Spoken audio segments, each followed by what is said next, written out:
Hello and welcome again to Creepy Cutie Crafty. Welcome again to yet another crafting video with me, Heather. Hi guys, how are you doing this week? So this week I am continuing a thing that I started last week. So yeah, apologies for not having a video last Friday. I was on holiday with the family and I just didn't get the time to video what I was doing. So sorry about that. But yeah, you know, I had a good time off with my family. We went down to Brighton on the south coast of the British Isles here, and it was a lovely few days, well, almost a week, and yeah, definitely want to go back there again.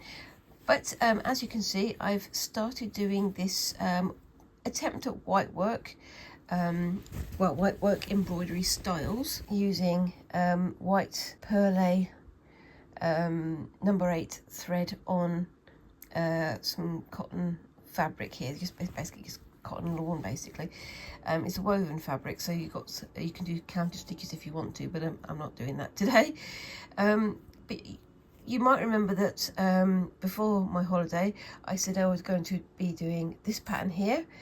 Unfortunately, when I came to do it, the thing that I printed the pattern off on didn't work particularly well, and I figured that if I did start working on that, it would almost definitely give me bad headaches because the black work was so tiny.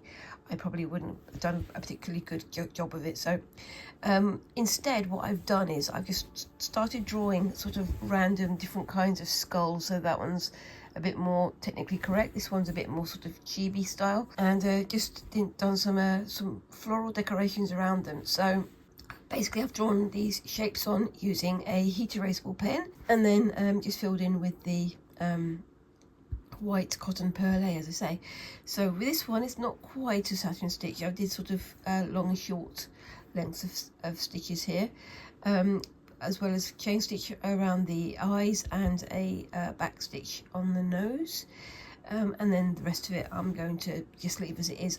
I was thinking of doing like a series of either chain stitch again, or doing stem stitch going around the outside edge, or possibly doing a row of French knots around the outside, but I thought that might be a bit too much. I'm thinking of doing some others like that. So on here I used sort of stem stitch for the teeth and for the under patterns as well, and I've used stem stitch here for the branches. The petals here are a bit more your standard satin stitch because they go all the way over the edge, and I'll be using satin stitch on these flowers here. I've just drawn some of these. I'm not worrying about them being exactly like the flowers. These ones were drawn from my imagination. These ones are drawn from some sakura designs, and I'm not really overly worried about it being technically correct, so I'm just doing like little buds and things, and then maybe a couple of small leaves there, and another small leaf there, and I might add some more in later. I've got some other bits and pieces to fill the gaps in as well. But yeah, I'm trying to do these all in different sort of stitches so I can just see how they work with the white work. I'm not doing this from a book, a how-to book on doing white work and things, but I'm in the process of purchasing a book so that I can learn how to do this properly. Now I've even been trying to do my stitches in such a way that I don't have any knots on the back and things. I've got a few little knots, but nothing that's overwhelming on it. I should really have got my stand for this, but I'm not too worried about that at the moment. I got this hoop when I was on holiday, because the big hoop I had, it was massive, about twice the size of this one, but it kept warping out of shape. I don't think it was a particularly well made hoop, so I basically disposed of it and then started to work only in on this one, which you know, makes more sense. It's a smaller one, so it's not losing its shape as badly. The pattern that I was going to do, the one that I showed you earlier, like I say, it's so teeny tiny and so detailed. I really like the design, but I don't think I would do a particularly good job of it because it is so teeny tiny. And I would really like to do something that would work well with what I've got going on here, which, you know, I think I'm going to have to admit at some point that I'm going to use a magnifying glass to do these things. But even still, I want to make it so that the things that I create are enjoyable and detailed and accurate, rather than flailing around and hoping for the best, which is what I would probably have wound up doing. So, like I say, I'm just sort of drawing randomly shaped skulls on here, and just getting on with what I've got going on here. So I'm sort of stitching back over the stitches I've already done in a sort of very loose version of the stem stitch, but you know, it seems to be effective so far.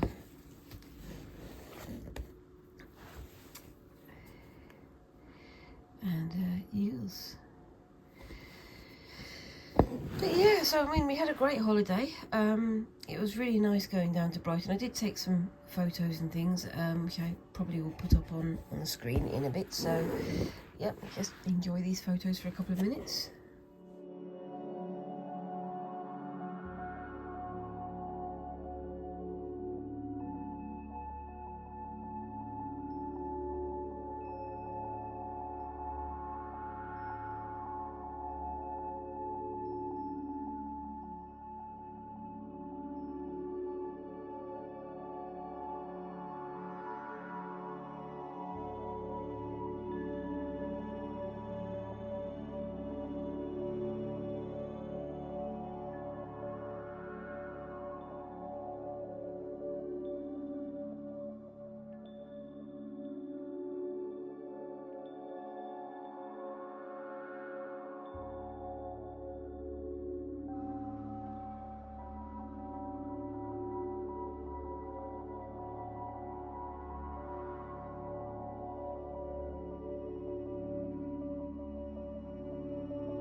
Yeah, so we went to the beach, obviously. Squinks really enjoyed going and walking along the promenade and walking down by the sea. And we had some really nice, well, we didn't go for sort of fancy fare, but we had some nice coffee shops and some nice food that we enjoyed there. One of the best pizza places that we've ever encountered, and that's Pizza Pilgrims, which now seems to be having other stores, other, you know, restaurants around the country. So I'm hoping that the quality of food, the quality of the food that they produce elsewhere is going to be as good as the original Pizza Pilgrims. But we shall see. We'll have to find out about it. Yes.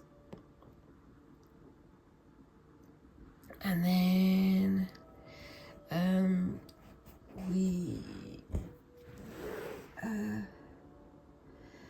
did look for some fabric shops and stores. There were some really nice fabric bits and pieces available, but I didn't buy anything because I figured I'd be having to carry it all back and I wouldn't really be able to use it on the trip, which is, you know, the way it goes. We did go into like charity shops and things as well, and Squinks found themselves some items of clothing that they really like, but also some items of clothing that are a little bit mad.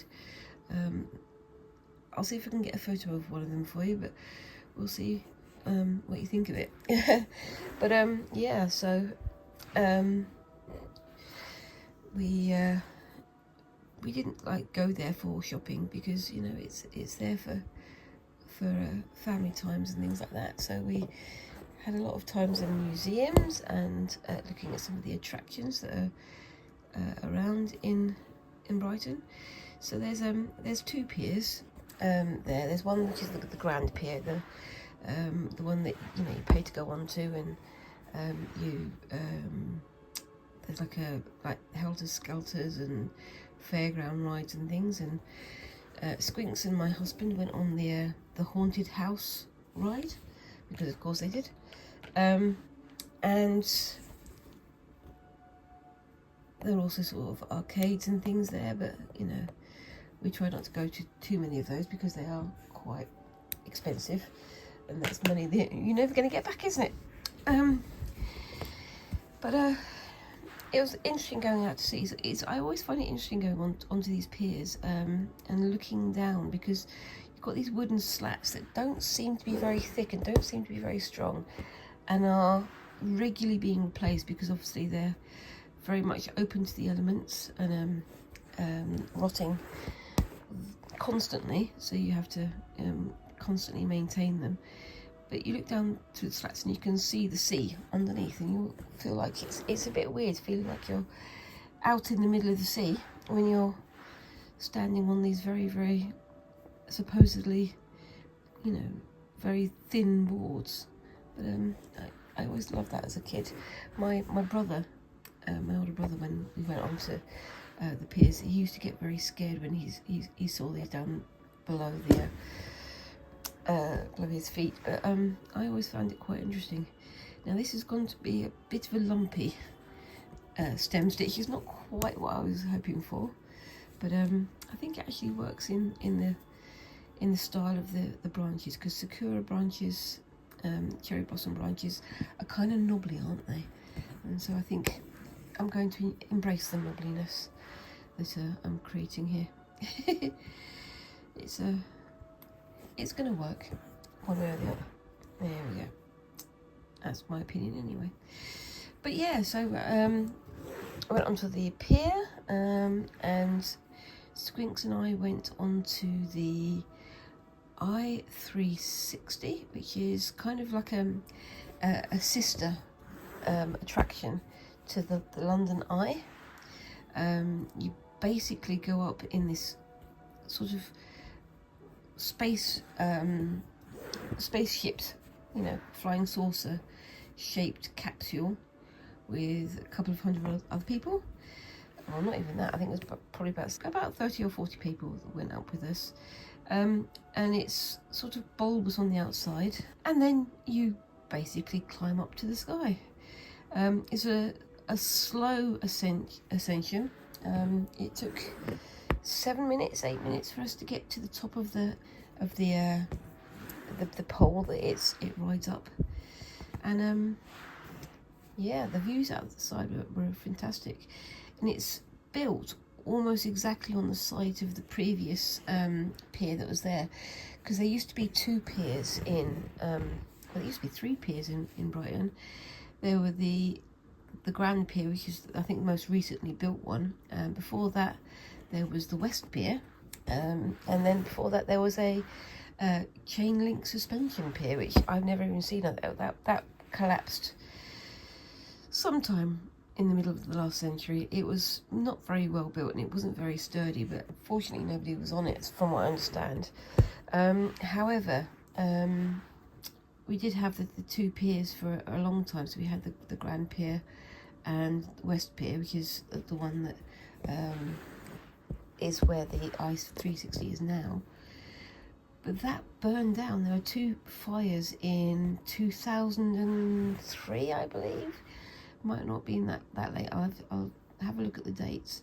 But yeah, there were two fires, which they assume was arson. And after that, there was a lot of hoo-ha about, oh, you need to fix it, no, you need to fix it, no, you need to fix it. Whilst the people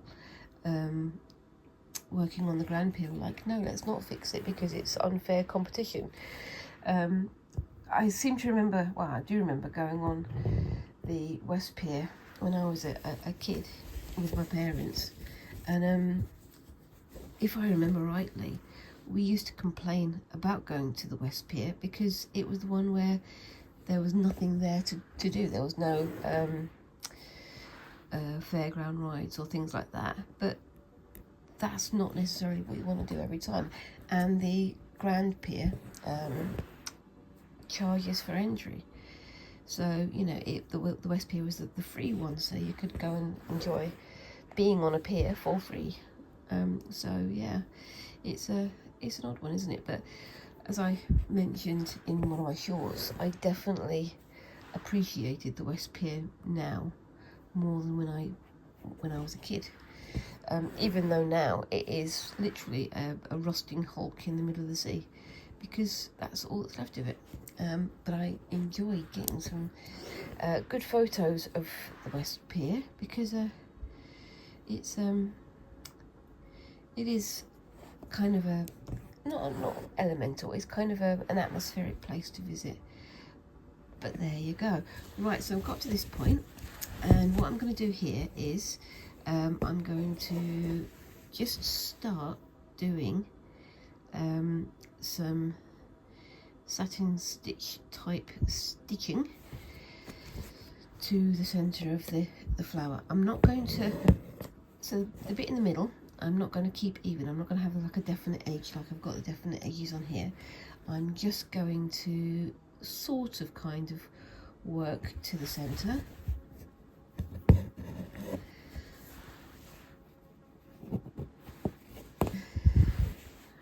And then come back up to here.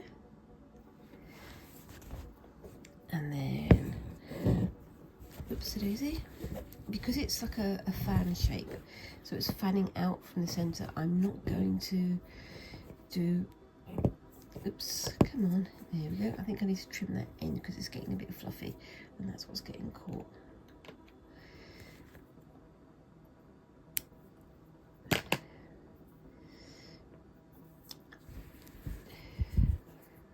So let's pull that nice and firm.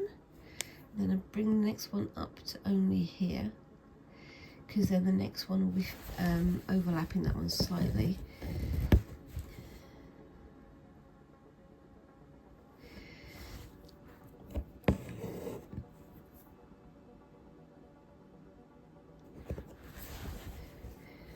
To add to sort of fanning effect of it. There we go.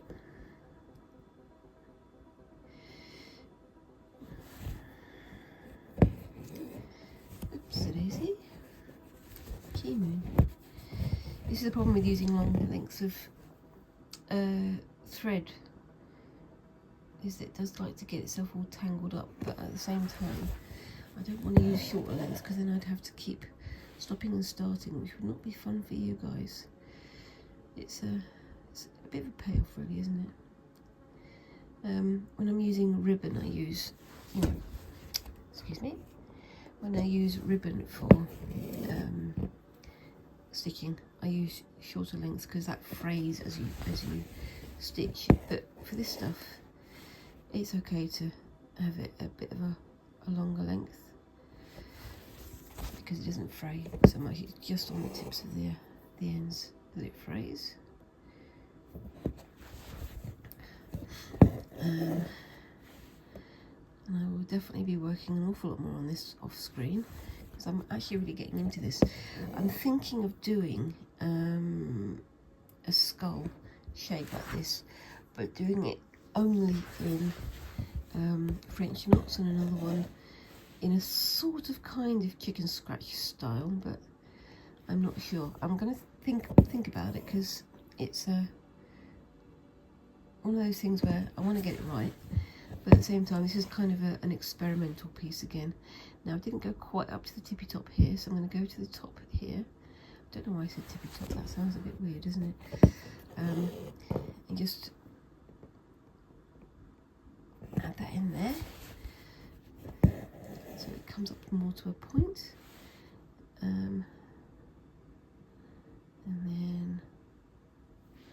one more in there just to fill it out.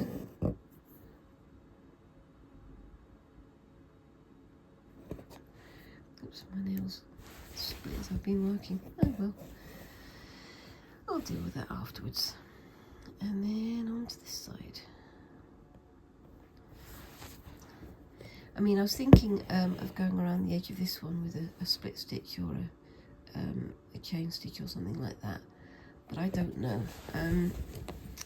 I think it's nice having that sort of rough edge. I think it's, again, one of those things where once I take the... Is the light actually shining on it, or is it just looking weird? It's just looking weird. When I get to the point of heat erasing the pen, I will see how well the edges look, how good the edges look. And if I feel like it needs tidying up, I can do it then rather than now, and not see exactly what I'm doing, because I've got the purple pen there. It acts like an outline, but once the purple pen's gone away, the outline is going to be the stitches themselves. So yeah, we shall see. Again, when we were at Brighton, we had a good look in the pavilion again, which I've mentioned many times on this channel. It's an absolutely insane place, completely doolally, and has to be seen to be believed. It really does. It's literally a pleasure palace built by George IV, who just really wanted to show off how much money and how much wealth and how ostentatious he could be. And it's, the decorations in there are just insane. I mean, we had a look at the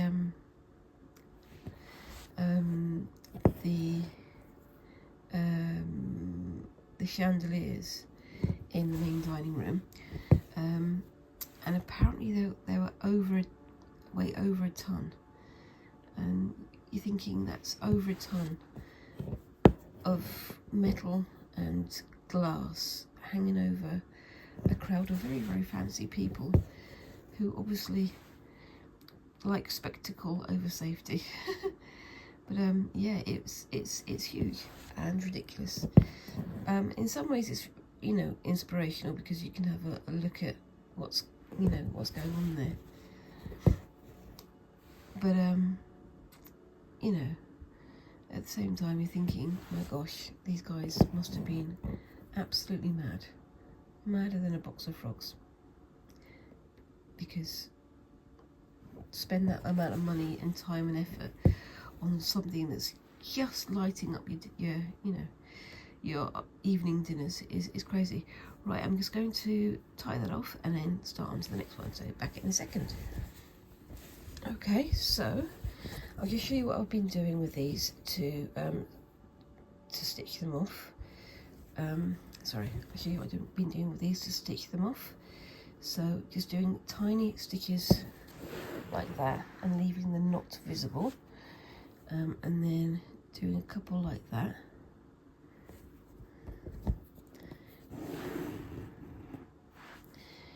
And then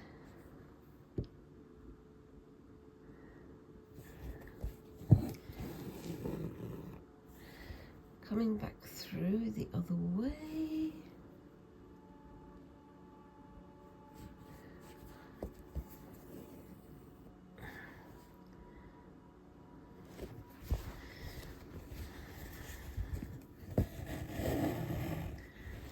So easy.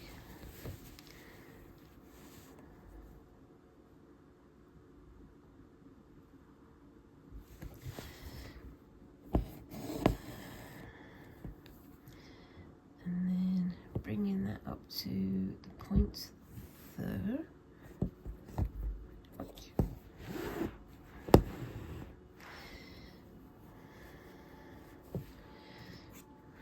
And very carefully snipping off the knot. Carefully, because I don't want to snip off the rest of the pattern. It's a bit nerve-wracking when I do that one, because I'm always worried that the other stitches are going to come undone, but so far I seem to have done it okay. So another long stitch going through there, and then a half stitch,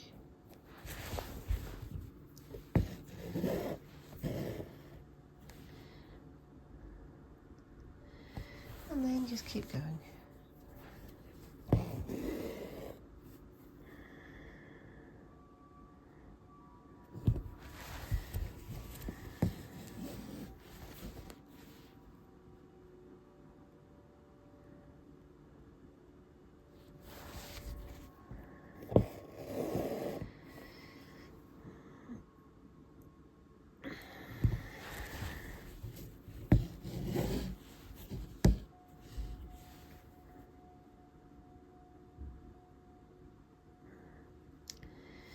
But yeah, I mean, I'm thinking of doing something sculptural based on the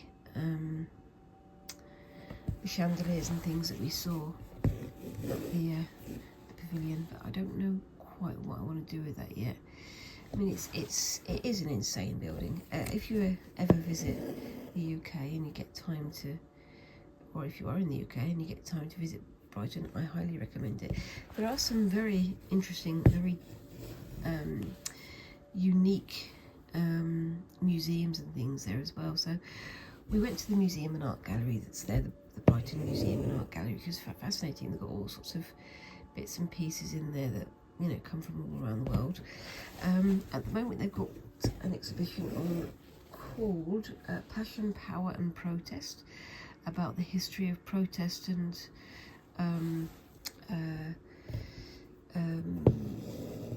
political or social divides that have been prevalent in UK societies, and about how there's almost like the issues with things like the male gaze, the issues of things like the hierarchies of crafting, or, you know, social and civil disparities and things like that. So it's a fascinating place to go and have a look. But it's got all sorts of things, from things like the Pride,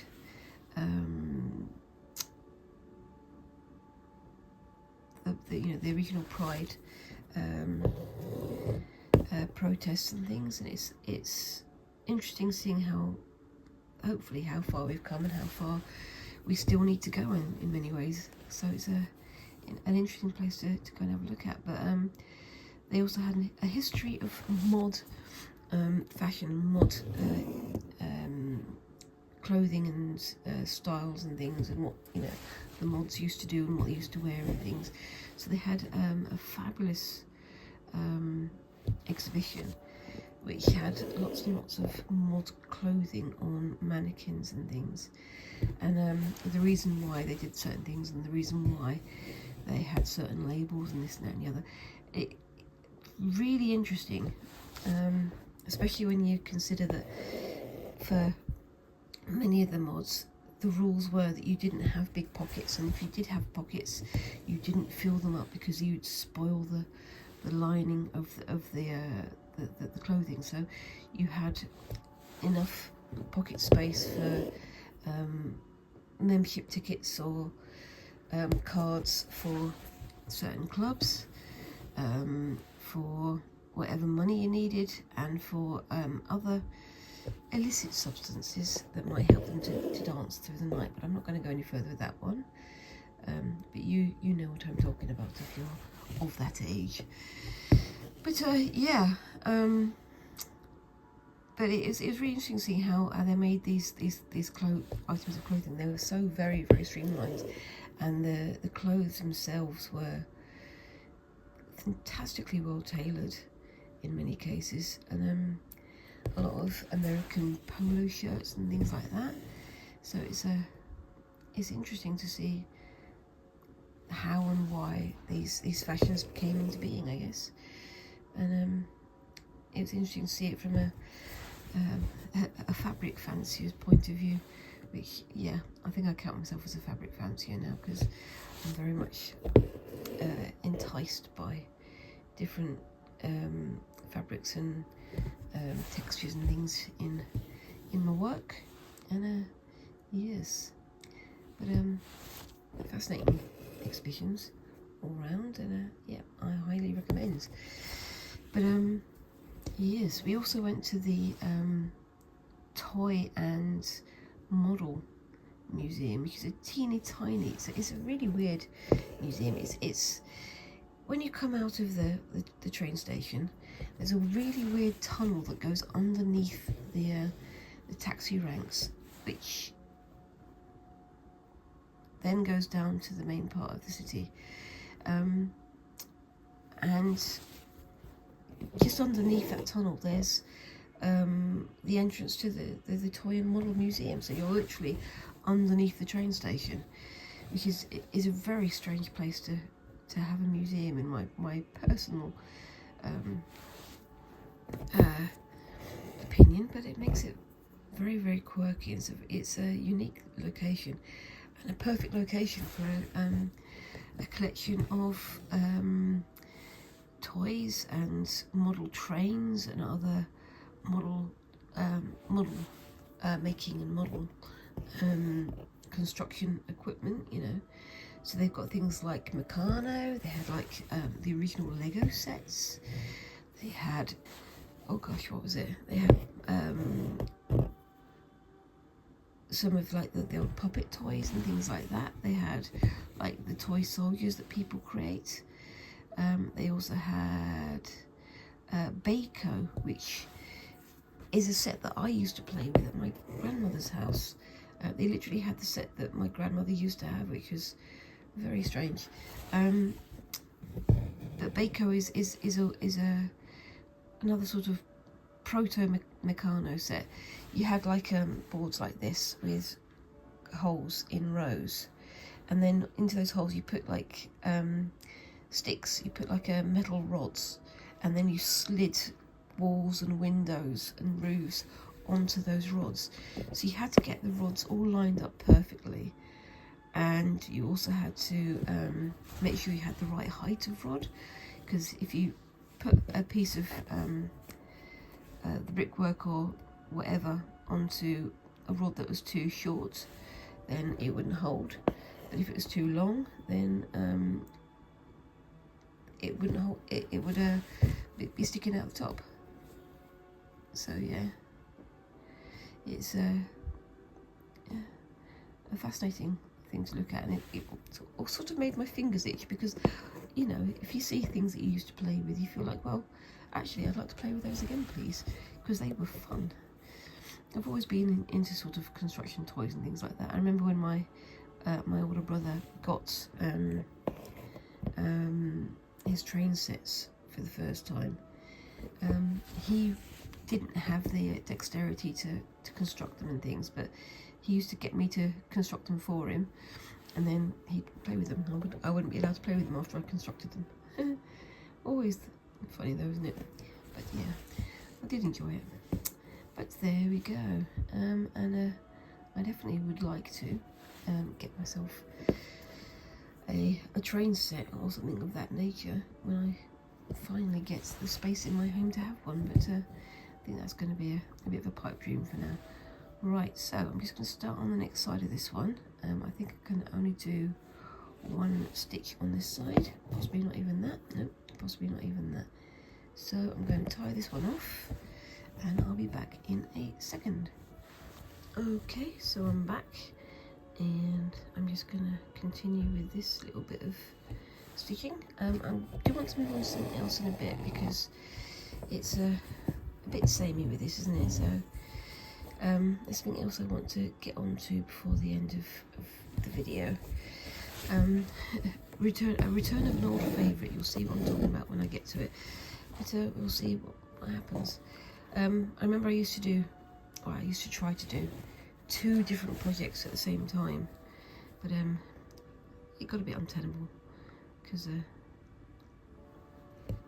trying to get so many things done at once is kind of hard.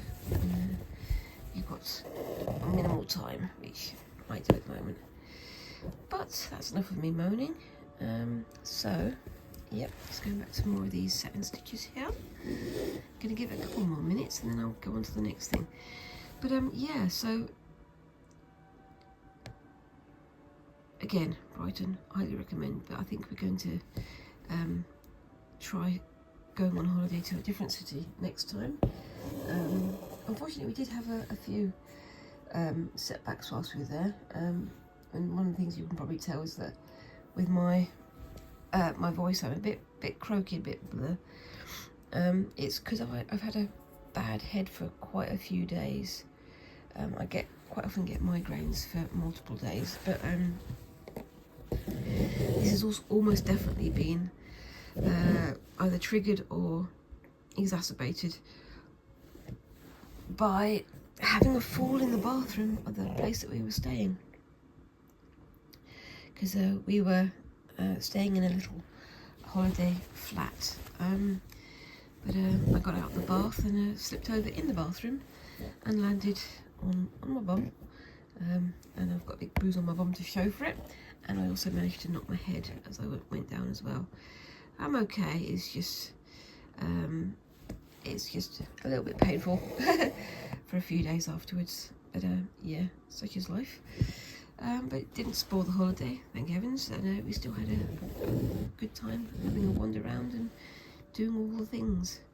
So yes, but yeah, I think we would like to go somewhere different for holiday next time, but I don't know quite where.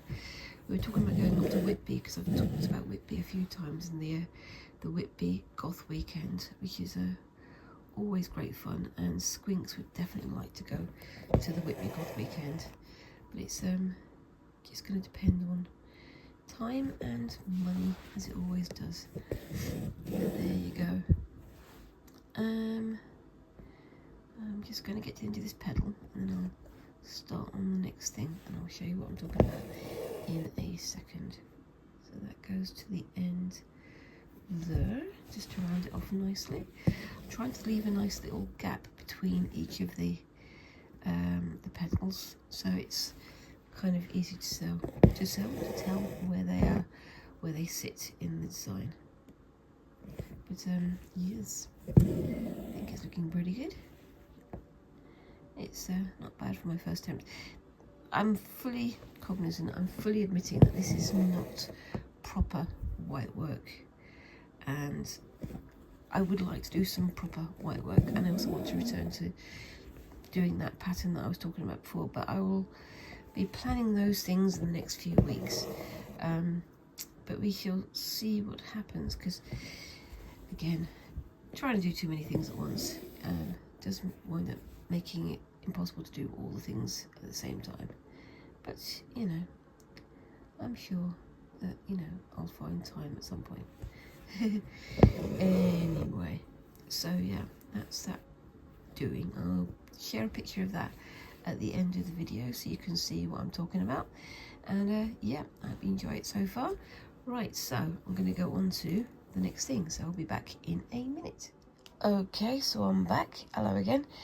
And you might be able to recognise this from videos past. This is my Birds and Fishes project, the Travelling Rick Rack project from Christine, from Create and Craft with Christine. And I'm still going on with it. It's one of those projects where, because I'm onto the slightly less exciting stitching everything down stage, I've been trying to do most of it off screen, but I've had to fit it in around other things, so it has been a bit slow going. However, I am really pleased with how it's looking. I've got maybe 4 birds left to stitch down, and that shouldn't take me very long, and I am getting back on with it, as I say, off screen as well. So you can see how these darker birds here are starting to look against the lighter backgrounds, and all these other bits down here. I'm going to do a grand reveal when I finish the entire thing, because there's a lot going on here, but there's some parts of it that I am so pleased with. But I will show you once I get to the point where I can show you. So we've got this little fella down here, and he's the one I'm going to be working on next. So these were all bits and pieces that were sent to me by Christine from Create and Craft with Christine. I did also sub it up with some of my own fabric here, but this is one of the ones that Christine sent me. Just to remind you, this is the project here. So Nanna's Travelling Rick Rack from Create and Craft with Christine, and this is the Rick Rack here. Now the Rick Rack is in the design here on a couple of the fish, but I'll show you that when I get to the end of it. This is again not going to be finished today. It's probably still going to take me a few weeks, but it is getting there. So what I've done is I've created this bird design on here, and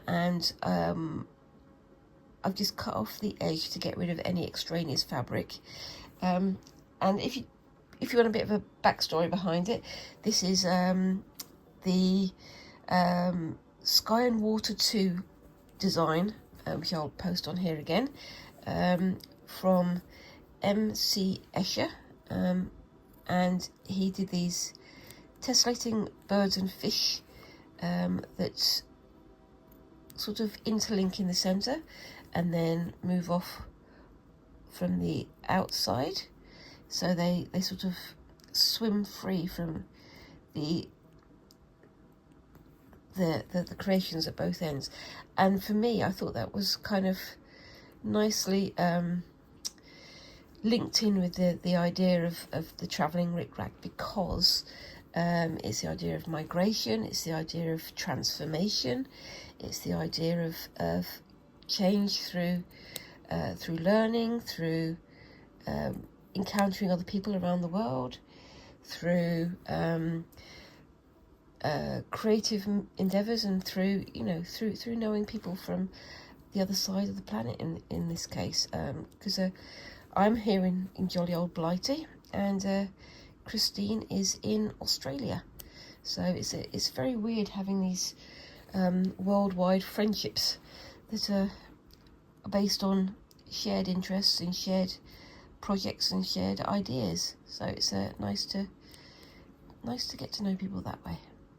Anyway, so what I'm doing here is I'm just snipping on, and what I'm trying to do is I'm trying to catch anywhere that there's a change in direction. So this is a nice long line here, so it's one piece, and then there's two changes of direction here, so there's two pieces here, and then just keep that going all the way around. Try to work out anywhere that there's going to be an overlap, so there's going to be an overlap there, so I'm going to take that off like that, and just keep that going all the way around. There are going to be areas where it's slightly untidy, but that's fine. So we've got another long area there, but I've got to be careful, because if I fold that under, the edge is going to come out against the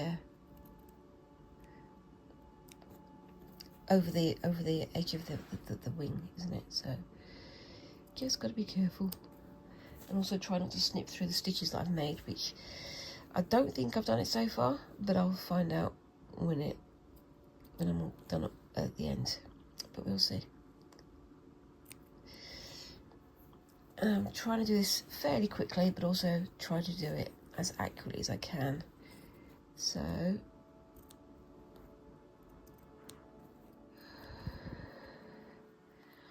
probably going to cut a little bit of this, because it is a little bit fiddly and not that interesting to watch, but we'll see.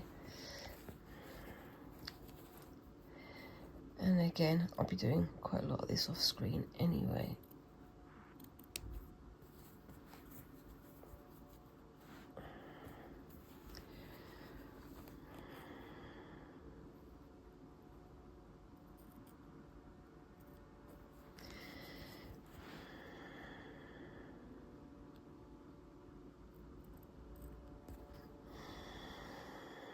Yes, so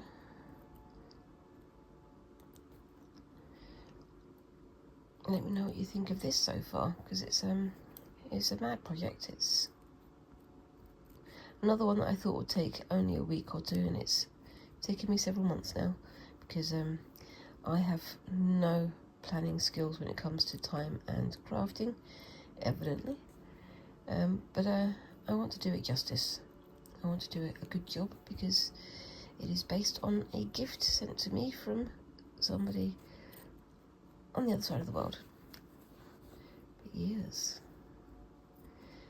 And I'm being very careful with my stitching to try and attach things down as tightly and as cleanly as possible.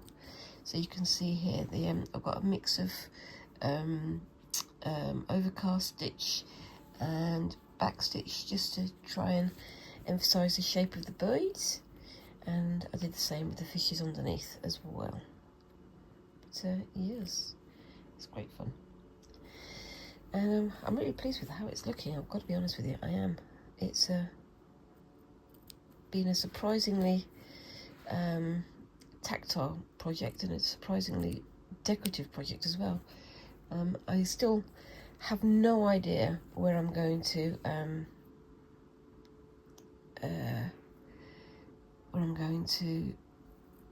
display it once I've finished, because it is so huge. It is massive. It's rolled up at the top and rolled up at the bottom, so that I can actually fit it on my lap. But we shall see what happens when I get to that point, because I've got no idea how I'm gonna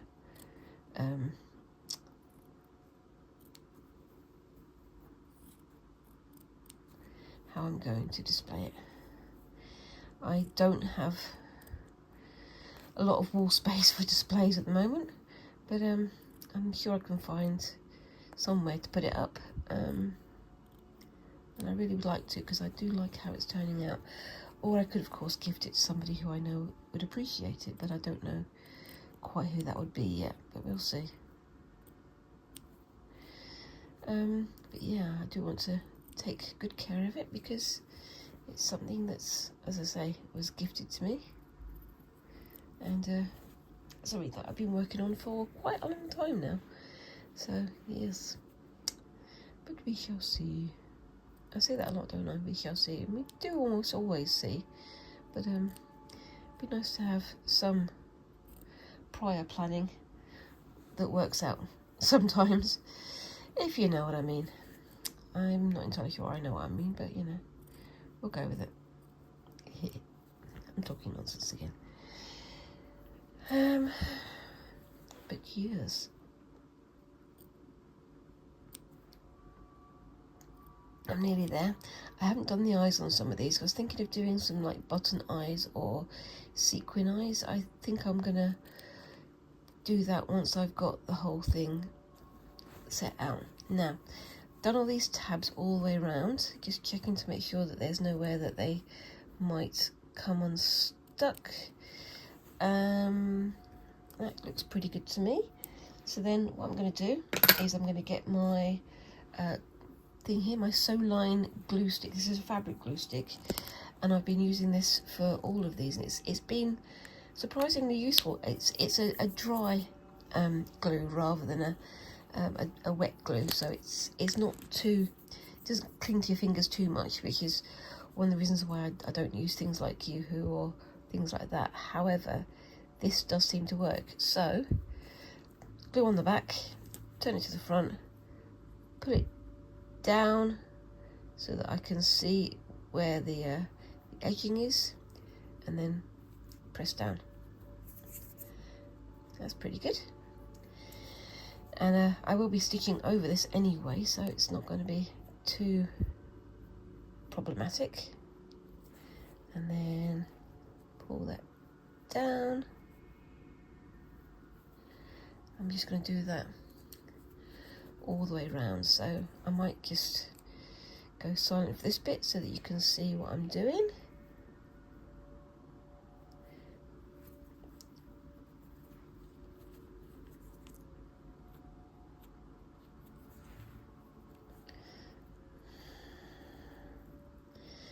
I only want to have a short bit on this one, because I just wanted to have a sort of update on where I am with this one, because I want to get it done, because I want to get it done properly.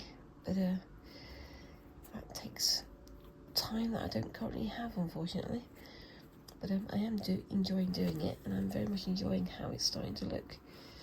So, got to the beak here, so just do that bit of glue first and pull it back on that one.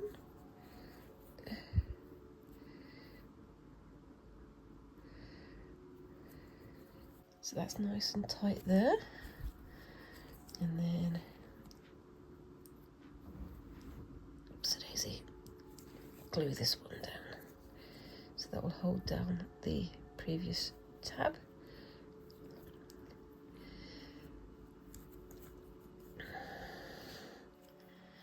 And you can see that one's skidded over a little bit, so that's fine. Might need to do that one again.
There we go. So you can see how that's done already. So I'm going to pause it there and do the rest, and I'll be back in a second. Okay, so that's that bit done, and I've got my little pin there to mark where it needs to go back to. And so if I sort of position it equal to these ones over here, it doesn't have to be perfect, because this is the point at which they start to sort of lose their structure in the pattern, because they sort of fly off in different directions. Going to just pin that in place, and I'll start doing the first couple of stitches, and then I'll call it a day, because it's basic, as I say, basic whip stitching, basic back stitching, stuff that you've seen many times before, and you've probably done many times before. But you can see how it's progressing. Like I say, I've got maybe 3 or 4 of these left to do. But yes, now the most difficult part of these is these little legs here. You can see how thin they are. Oops, and punching the camera again, as is traditional. Yeah, it is a tradition now at the moment, isn't it? On my channel, to punch the camera for no reason. But yes, so there we go. And try to keep this nice and flat. Problem is every time I have to put the pin in, I have to move it so that I can get it into the right position. But yes.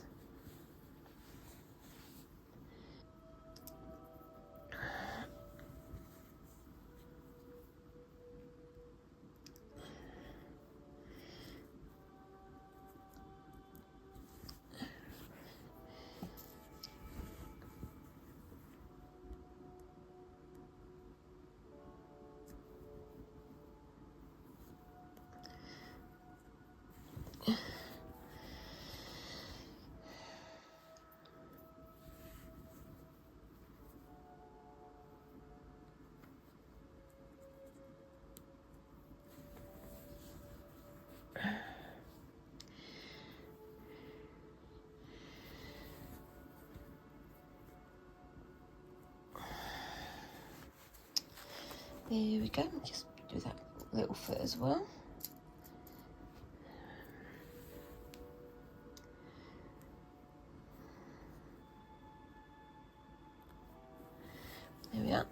and then I can just stitch around that. Now I've been sticking to two colours here. I've got the pale blue and the dark blue. I'm going to use the dark blue for this one because you've got the dark blue stitches around the outside. So let's just take off a length of this with the needle in there. And I'm doing this quite short lengths, well, short for me, lengths of thread, because I don't want it to get tangled up. It's very easy for it to get tangled up because of all the bits and pieces that are sticking out on here. Now, can I get this needle threaded without assistance? We shall see. Nope, there we go. I still got those bows, just about.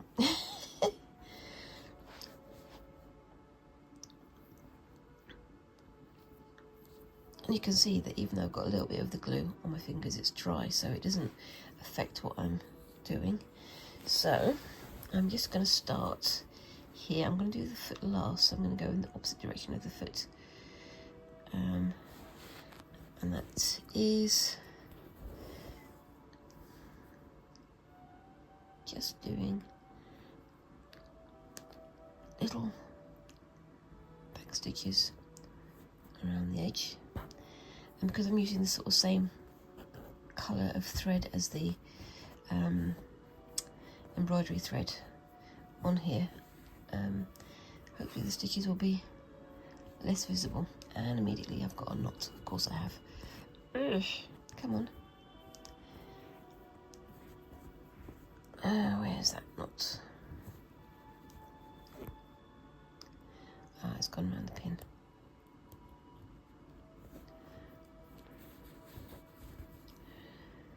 That's why we're having problems. So take the pin out. Hopefully it should untangle. Nope.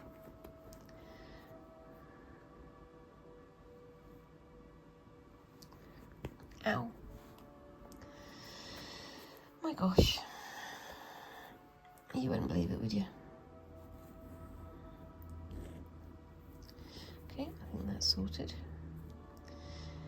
And because I'm using the same colour of thread as the embroidery stitch behind, I can stitch over in sort of an overcast stitch, and it blends in, so it's not too obvious what I'm doing. There are some places where it's more obvious than others, but it's fine. It's doing the job, and that's the main thing. And you can see that I'm just doing this going around, trying to keep my stitches nice and small and even, and hoping that it looks all right.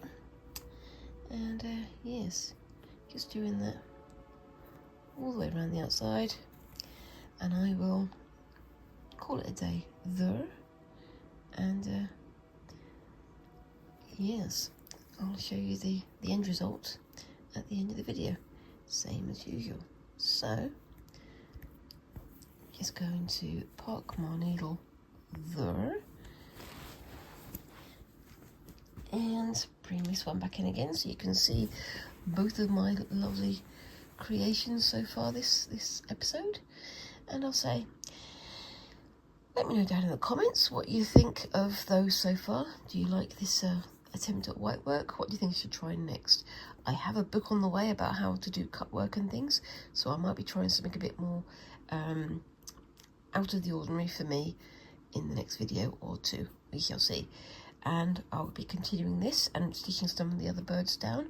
Hopefully I'll get this done in the next few weeks, and I'll be sharing some pictures on my Facebook and Instagram. Both are Creepy Cutie Crafty, and also on my YouTube channel. So yep, keep an eye out for those. In the meantime, yep, let me know what you think of those so far down in the comments, and let me know what kind of things you think I should have a go at. And whilst you're down there, please remember to like and subscribe and all those little things that help a channel like mine to grow. And I look forward to seeing you in the next video.